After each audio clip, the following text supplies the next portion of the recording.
Bonjour à tous, Francis Vigneault. Tu sais, moi, ma profession, c'est entretien ménager. Durant, durant plusieurs années, cette profession-là m'a permis de m'épanouir. Tu sais, quand je dis m'épanouir, c'est favoriser des rencontres sociales, me permettre justement d'avoir un salaire pour, euh, pour avoir un appartement, pour avoir un toit à sa tête.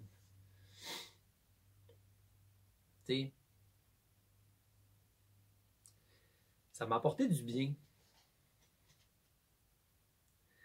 Et tu sais, c'est un travail essentiel. Tu sais, je veux pas. Je pense qu'il y a pas de travail qu'on qu'on se doit dénigrer. Tu sais, je prends exemple. Ce matin, euh, dans le fond, la personne qui ramasse nos bacs à vidange, ben, il est passé vider nos bacs. Mais s'il ne serait pas là, est-ce que vous pouvez vous imaginer comment que on serait dans le trouble? Tu sais, du jour au lendemain, il ne vide plus nos poubelles. On fait quoi avec nos vieilles poubelles? C'est pour ça que je dis qu'il n'y a pas de travail, il n'y a pas de sous-métier. Si le travail existe, c'est parce qu'il y a une raison, il y a un besoin, il y a une demande. T'sais. Où est-ce que je veux en venir par là? C'est qu'aujourd'hui, euh, j'ai le goût justement de prendre un autre chemin, c'est-à-dire prendre le chemin du développement personnel, euh, ma passion pour la psychologie, philosophie, la littérature, toutes les lectures que je fais, les documentaires que j'écoute, ben ça forge ce que je suis. Puis ça, je le porte de plus en plus, puis je marche ce chemin-là de plus en plus. Et ça, je compare ça à la différence avec le ménage et aujourd'hui, dans le fond, ma nouvelle profession qui est la PNL. C'est une branche de la psychologie que justement je veux me former là-dedans. Ben, c'est que, tu sais, quand je suis au ménage, ben, j'ai l'impression que je perds du temps précieux que je pourrais gagner si je ferais de la PNL. T'sais. Si j'exercerais ma profession de coach de PNL, de programmation neurolinguistique.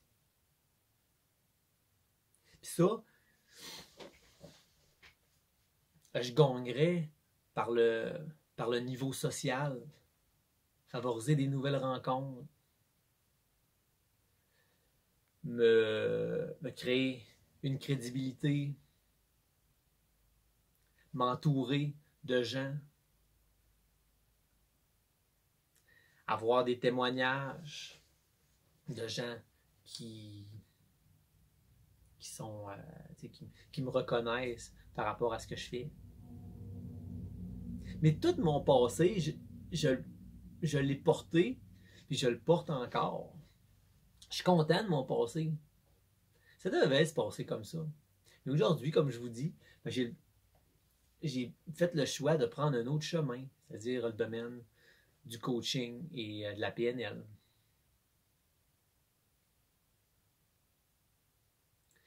Et je vais parler en général. Vous, est-ce que ça vous arrive dans un certain domaine que vous faites que vous vous sentez avec un manque à l'intérieur de vous. C'est-à-dire, ça ne nourrit pas vos valeurs. Puis quand vous êtes dans cet environnement-là, mais vous avez l'impression, justement, qu'il vous manque quelque chose, mais vous en venez à vous dire que c'est normal d'évoluer dans cet environnement-là. Que ça ne peut pas changer, que c'est comme ça, puis c'est la normalité de faire quelque chose qui ne nourrit pas nos valeurs. Je trouve que ça, c'est un beau sujet à réflexion. Je vais prendre un exemple.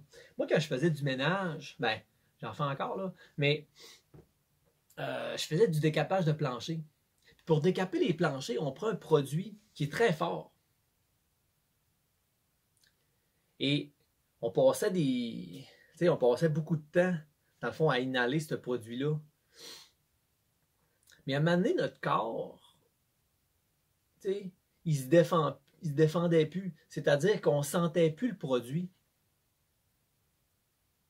Quand on venait juste de l'étendre, mais on le sentait. Mais après un certain temps, on le sentait plus. Fait que là, on se disait, ah, ben, c'est normal. C'est correct, là. J'ai plus de senteur. Fait que, je peux continuer pendant des heures à sentir ce produit-là. Mais c'est ça que je veux vous dire aujourd'hui, c'est quand, en prenant l'exemple justement du produit, quand on ne sent plus le produit, ben c'est que notre corps, dans le fond, qui combattait contre ce produit-là, qui nous envoyait des signes en nous disant « Hey, retire-toi, parce que c'est pas bon, là, ce que tu respires. » Ben, après un certain temps, on les a plus, ces signaux-là. Puis c'est là que notre corps, il baisse la garde. Puis qu'on se dit que c'est normal de respirer ça. Puis c'est là que ça nous crée de la douleur à l'intérieur parce qu'on s'abandonne.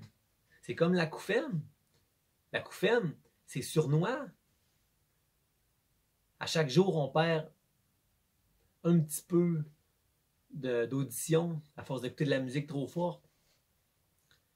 Mais à un moment donné, l'audition qu'on a perdue à chaque jour, mais la qualité, dans le fond, la qualité de notre écoute baisse de plus en plus. À un moment donné, on n'entend plus. On a besoin d'appareils. C'est parce qu'on n'a pas su écouter les signes que notre corps nous envoyait. Puis notre corps, à un moment donné, il baisse la garde.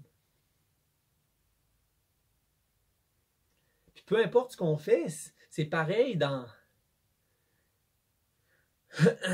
Quand on fait toujours la même affaire, comme par exemple, si moi, je vois toujours quelque chose qui me plaît pas, puis j'en viens à voir juste ce qui me plaît pas,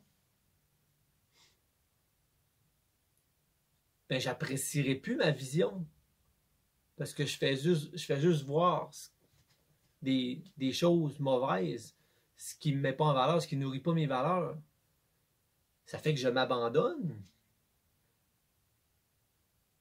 Mon corps baisse la garde, ma vision baisse la garde, puis je me rends malade. Avec la nourriture, c'est la même chose. Si je mange toujours la même nourriture, puis que je me dis, ah, c'est normal, si je mange, par exemple, si je mange de la malbouffe, si je mange des chips, du chocolat, c'est normal, c'est bon. Puis mon corps, il va s'habituer, tu sais. Mais non. À un moment donné, le corps, il baisse la garde. Nos papilles gustatives baissent la garde. On s'abandonne. C'est le même dans tous nos sens. Peu importe ce qu'on vit, ben, si on les exploite trop et on les exploite mal, ben, ils vont baisser la garde, comme le produit, quand je faisais du décapage de plancher, que je sentais constamment. Puis à un moment donné, je le sentais plus, fait que je pouvais continuer. Hey, je le sens plus. Mais non, c'est ma senteur baisse la garde, mon corps baisse la garde, je m'abandonne, tu sais. Alors, Hey, pensez à ça, mes amis, c'est important, hein, tu sais. Tu sais, c'est bien beau voir présentement, comme vous me voyez, comme je vois mon téléphone, comme je vois tout ici, mais entrevoir aussi ce qui va arriver. C'est-à-dire être en mesure de se donner des alternatives, de se suggérer justement des pistes de solutions. Un plan A, un plan B, un plan C s'il faut. Mais pas rester toujours dans cette normalité-là, se dire c'est normal que ça ne nourrit pas mes valeurs, que je chante un vide. T'sais, aller chercher un plan B, un plan C. Puis entrevoir. C'est voir avant que ça ait été arrivé. C'est comme l'oiseau qui prend de la hauteur. L'oiseau, quand il prend de la hauteur, il n'est plus comme on se voit présentement. Il est plus haut. Fait que ça lui permet d'avoir une autre perspective de ce qui se passe. Puis à un moment donné, il se doit prendre encore plus de hauteur. Il se doit de prendre encore plus de hauteur. Puis ça y ajoute une autre perspective. Il n'y a pas de mauvaise ou de bonne réponse. C'est juste en prendre conscience puis se dire ma capacité d'adaptation, c'est-à-dire si j'exploite trop quelque chose a un sens. Puis que je me dis que c'est normal, ben encore une fois, je baisse la garde. Puis je me crée de la douleur, je me crée des malaises, c'est ça que je porte, puis en les portant, je me dis que c'est normal de me caractériser comme ça, que je prends plus de hauteur.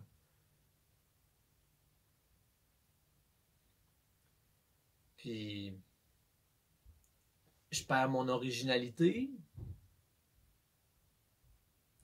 Alors, hey, je vous souhaite une bonne journée, et puis pensez à ça, puis appropriez-vous ce que vous ressentez.